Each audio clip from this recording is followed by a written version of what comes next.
8वां अध्याय समुद्र से अमृत का प्रकट होना और भगवान का मोहिनी अवतार ग्रहण करना। श्री सुखदेव जी कहते हैं, इस प्रकार जब भगवान शंकर ने विष पी लिया तब देवता और असुरों को बड़ी प्रसन्नता हुई। वे फिर नए उत्साह से समुद्र मथने लगे। तब समुद्र से कामधेनु प्रकट हुई। वह अग्निहोत्र की सामग्री उत्पन्न करने वाली थी, इसलिए ब्रह्मलोक तक पहुंचाने वाले यज्ञ के लिए उपयोगी पवित्र घी आदि प्राप्त करने के लिए ब्रह्मवादी ऋषियों ने उसे ग्रहण किया। उसके बाद उच्च सर्वा नाम का घोड़ा निकला। वह चंद्रमा के समान श्वेत वर्ण का था। बलि ने उसे लेने की इच्छा प्रकट की। इंद्र ने उसे नहीं चाहा क्योंकि भगवान ने उन्हें पहले से ही सिखा रखा था। तदंतर ऐरावत नाम का श्रेष्ठ हाथी निकला। उसके बड़े बड़े 4 दांत थे जो उज्ज्वल वर्ण कैलाश की शोभा को भी मात करते थे। तत्पश्चात कौस्तुभ नामक पद्मराग मणि समुद्र से निकली। उस मणि को अपने हृदय पर धारण करने के लिए अजित भगवान ने लेना चाहा। परीक्षित, इसके बाद सर्वलोक की शोभा बढ़ाने वाला कल वृक्ष निकला। वह याचकों की इच्छाएं उनकी इच्छित वस्तु देकर वैसे ही पूर्ण करता रहता है जैसे पृथ्वी पर तुम सबकी इच्छाएं पूर्ण करते हो। तत्पश्चात अप्सराएं प्रकट हुई। वे सुंदर वस्त्रों से सुसज्जित एवं गले में स्वर्ण हार पहने हुए थी। वे अपनी मनोहर चाल और विलास भरी चितवन से देवताओं को सुख पहुंचाने वाली हुई। इसके बाद शोभा की मूर्ति स्वयं भगवती लक्ष्मी देवी प्रकट हुई। वे भगवान की नित्य शक्ति हैं। उनकी बिजली के समान चमकीली छटा से दिशाएं जगमगा उठी। उनके सौंदर्य, औदार्य, यौवन, रूप, रंग और महिमा से सबका चित्त खिंच गया। देवता, असुर, मनुष्य सभी ने चाहा कि ये हमें मिल जाएं। स्वयं इंद्र अपने हाथों उनके बैठने के लिए बड़ा विचित्र आसन ले आए। श्रेष्ठ नदियों ने मूर्तिमान होकर उनके अभिषेक के लिए सोने के घड़ों से भर भर कर पवित्र जल ला दिया।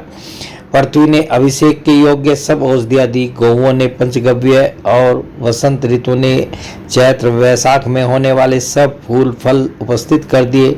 इन सामग्रियों से ऋषियों ने विधि पूर्वक उनका अभिषेक संपन्न किया। गंधर्वों ने मंगलमय संगीत की तान छेड़ दी। नर्तकियां नाच नाच कर गाने लगी। बादल सदैव होकर मृदंग, डमरू, ढोल, नगारे, नरसिंगे, शंख, वेणु और वीणा बड़े जोर से बजाने लगे। तब भगवती लक्ष्मी देवी हाथ में कमल लेकर सिंहासन पर विराजमान हो गई। दिग्गजों ने जल से भरे कलशों से उनको स्नान कराया। उस समय ब्राह्मणगण वेद मंत्रों का पाठ कर रहे थे। समुद्र ने पीले रेशमी वस्त्र उनको पहनने के लिए दे। वरुण ने ऐसी वैजंती माला समर्पित की जिसकी मधु में सुगंध से भौरे मतवाले हो रहे थे।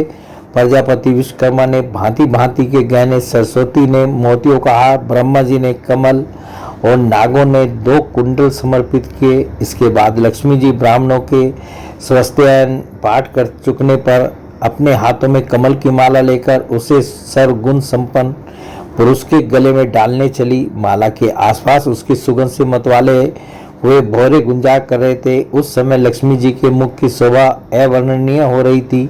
सुंदर कपोलों पर कुंडल लटक रहे थे। लक्ष्मी जी कुछ लज्जा के साथ मंद मंद मुस्कुरा रही थी। उनकी कमर बहुत पतली थी। दोनों स्तन बिल्कुल सटे हुए और सुंदर थे। उन पर चंदन और केसर का लेप किया हुआ था। जब वे इधर उधर चलती थी तब उनके पायजेब से बड़ी मधुर झंकार निकलती थी। ऐसा जान पड़ता था मानो कोई सोने की लता इधर उधर घूम फिर रही है। मैं चाहती थी कि मुझे कोई निर्दोष और समस्त उत्तम गुणों से नित्य युक्त अविनाशी पुरुष मिले तो मैं उसे अपना आश्रय बनाऊं, वरण करूं।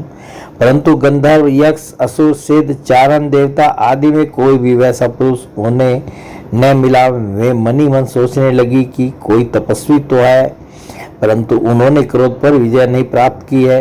किन्हीं में ज्ञान तो है परंतु वे पूरे अनासक्त नहीं है। कोई कोई है तो बड़े महत्वशाली परंतु वे काम को नहीं जीत सके हैं। किन्हीं में ऐश्वर्य भी बहुत है परंतु वे ऐश्वर्य ही किस काम का जब उन्हें दूसरों का आश्रय लेना पड़ता है। किन्हीं में धर्माचरण तो है परंतु प्राणियों के प्रति वे प्रेम का पूरा बर्ताव नहीं करते। त्याग तो है परंतु केवल त्याग ही तो मुक्ति का कारण नहीं है। किन्हीं किन्हीं में वीरता तो अवश्य है परंतु वे भी काल के पंजे से बाहर नहीं है। इसलिए अवश्य ही कुछ महात्माओं में विषयाशक्ति नहीं है परंतु वे तो निरंतर समाधि में ही तल्लीन रहते हैं। किसी किसी ऋषि ने आयु तो बहुत लंबी प्राप्त कर ली है परंतु उनका शील मंगल भी मेरे योग्य नहीं है। किन्हीं में शील मंगल भी है, परंतु उनकी आयु का कुछ ठिकाना नहीं। अवश्य ही किन्हीं में दोनों ही बातें हैं, परंतु वे अमंगल वेश में रहते हैं। रहे एक भगवान विष्णु, उनमें सभी मंगलमय गुण नित्य निवास करते हैं, परंतु वे मुझे चाहते ही नहीं। इस प्रकार सोच विचार कर अंत में श्री लक्ष्मी जी ने अपने चिर अभीष्ट भगवान को ही वर के रूप में चुना, क्योंकि उनमें समस्त सद्गुण नित्य निवास करते हैं। प्राकृत गुण उनका स्पर्श नहीं कर सकते और अनिमा आदि समस्त गुण उनको चाह करते हैं, परंतु वे किसी की भी अपेक्षा नहीं रखते। वास्तव में लक्ष्मी जी के एकमात्र आश्रय भगवान ही है, इसी से उन्होंने उन्हीं को वरण किया। लक्ष्मी जी ने भगवान के गले में वह नवीन कमलों की सुंदर माला पहना दी, जिसके चारों ओर झुंड के झुंड मतवाले मधुकर गुंजार कर रहे थे। इसके बाद लज्जापूर्ण मुस्कान और प्रेमपूर्ण चितवन से अपने निवास स्थान उनके वक्षस्थल को देखती हुई वे उनके पास ही खड़ी हो गई। जगत पिता भगवान ने जगजननी समस्त संपत्तियों की अधिष्ठात्र देवता श्री लक्ष्मी जी को अपने वक्षस्थल पर ही सर्वदा निवास करने का स्थान दिया। लक्ष्मी जी ने वहां विराजमान होकर अपनी करुणा भरी चितवन से तीनों लोकपति और अपनी प्यारी प्रजा की अभिवृद्धि की। उस समय शंख, तुरही, मृदंग आदि बाजे बजने लगे। गंधर्व अप्सराओं के साथ नाचने गाने लगे। इससे बड़ा भारी शब्द होने लगा। ब्रह्मा, रुद्र, अंगिरा आदि सब प्रजापति पुष्प वर्षा करते हुए भगवान के गुण, स्वरूप और लीला आदि के यथार्थ वर्णन करने वाले मंत्रों से उनकी स्तुति करने लगे। देवता, प्रजापति और प्रजा सभी लक्ष्मी जी की कृपा दृष्टि से शील आदि उत्तम गुणों से संपन्न होकर बहुत सुखी हो गए। परीक्षित, इधर जब लक्ष्मी जी ने दैत्य और दानवों की उपेक्षा कर दी, तब वे लोग निर्बल, उद्योग रहित, निर्लज और लोभी हो गए। इसके बाद समुद्र मंथन करने पर कमलनयनी कन्या के रूप में वारुणी देवी प्रकट हुई। भगवान की अनुमति से दैत्यों ने उससे ले लिया। तदंतर महाराज, देवता और असुरों ने अमृत की इच्छा से जब और भी समुद्र मंथन किया, तब उसमें से एक अत्यंत अलौकिक पुरुष प्रकट हुआ। उसकी भुजाएं लंबी एवं मोटी थी, उसका गला शंख के समान उतार चढ़ाव वाला था और आंखों में लालिमा थी। शरीर का रंग बड़ा सुंदर सांवला था। गले में माला, अंग अंग सब प्रकार के आभूषणों से सुसज्जित, शरीर पर पीताम्बर, कानों में चमकीले मणियों के कुंडल, चौड़ी छाती, तरुण अवस्था, सिंह के समान पराक्रम, अनुपम सौंदर्य, चिकने और घुंघराले बाल लहराते हुए उस पुरुष की छवि बड़ी अनोखी थी। उसके हाथों में कंगन और अमृत से भरा हुआ कलश था। वह साक्षात विष्णु भगवान के अंशांश अवतार थे। वे ही आयुर्वेद के प्रवर्तक और यज्ञभोक्ता धन्वंतरी के नाम से सुप्रसिद्ध हुए। जब दैत्यों की दृष्टि उन पर तथा उनके हाथ में अमृत से भरे हुए कलश पर पड़ी, तब उन्होंने शीघ्रता से बलात् उस अमृत के कलश को छीन लिया। वे तो पहले से ही इस ताक में थे कि किसी तरह समुद्र मंथन से निकली हुई सभी वस्तुएं हमें मिल जाएं। जब असुर उस अमृत से भरे कलश को छीन ले गए, तब देवताओं का मन विषाद से भर गया। अब वे भगवान की शरण में आए। उनकी दीन दशा देखकर भक्त वांछा कल्पतरु भगवान ने कहा, देवताओं, तुम लोग खेद मत करो, मैं अपनी माया से उनमें आपस की फूट डालकर अभी तुम्हारा काम बना देता हूँ। परीक्षित, अमृत लोलुप दैत्यों में उसके लिए आपस में झगड़ा खड़ा हो गया। सभी कहने लगे, पहले मैं पीऊंगा, पहले मैं, तुम नहीं। उनमें जो दुर्बल थे वे उन बलवान दैत्यों का विरोध करने लगे, जिन्होंने कलश छीनकर अपने हाथ में कर लिया था।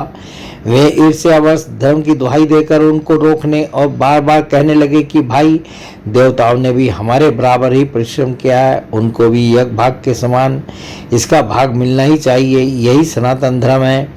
इस प्रकार इधर दैत्यों में तू मैं हो रही थी और उधर सभी उपाय जानने वालों के स्वामी चतुर शिरोमणि भगवान ने अत्यंत अद्भुत और अवर्णनीय स्त्री का रूप धारण किया। शरीर का रंग नील कमल के समान श्याम एवं देखने ही योग्य था। अंग प्रत्यंग बड़े ही आकर्षक थे। दोनों कान बराबर और कर्णफूल से सुशोभित थे। सुंदर कपोल, ऊंची नासिका और रमणीय मुख, नई जवानी के कारण स्तन उभरे हुए थे और उन्हीं के भार से कमर पतली हो गई थी। मुख से निकलती हुई सुगंध के प्रेम से गुनगुनाते हुए भौरे उस पर टूट पड़ते थे। जिससे नेत्रों में कुछ घबराहट का भाव आ जाता था। अपने लंबे केश पासों में उन्होंने खिले हुए बेले के पुष्पों की माला गूंथ रखी थी। सुंदर गले में कंठ के आभूषण और सुंदर भुजाओं में बाजूबंद सुशोभित थे। इनके चरणों के ऊपर मधुर ध्वनि से रुंझुन कर रहे थे और सबज साड़ी से ढके हुए नितंब दीप पर शोभायमान करधनी अपनी अनूठी छटा छिटका रही थी। अपनी सल्लज मुस्कान, नाचती हुई तिरछी भौहें और विलास भरी चितवन से मोहिनी रूपधारी भगवान दैत्य सेनापतियों के चित्त में बार बार कामोद्दीपन करने लगे।